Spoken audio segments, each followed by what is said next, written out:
Bonjour, la Bible dit dans 2 Samuel 5 au verset 17.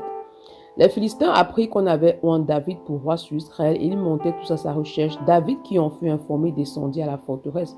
Donc on a David ici qui a été établi roi en fait. Et parce qu'il a été établi roi, les Philistins sont montés en fait pour le combattre, pour le détruire.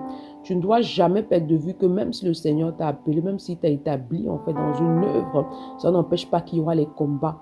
Justement, lorsqu'il t'établit, justement, les combats viennent. Pourquoi? Parce que l'onction attire les combats. Lorsque tu es établi, lorsque tu reçois un revêtement, lorsque tu reçois le manteau, ou lorsque le Seigneur t'établit dans une mission, en fait, le but de cette mission, justement, est de détruire les plans de l'ennemi. Et l'ennemi ne se laissera pas faire. Il fera tout, il mettra tout en œuvre pour t'empêcher d'accomplir les plans de Dieu pour toi. Donc, il va te combattre.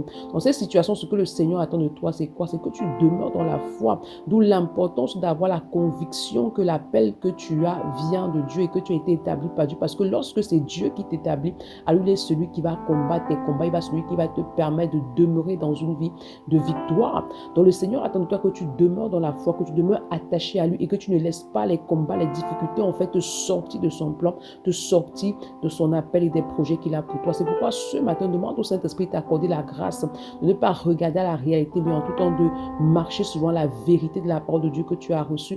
Demande de t'aider à demeurer ferme dans ta foi, peu importe les saisons. Bonne journée. Shalom.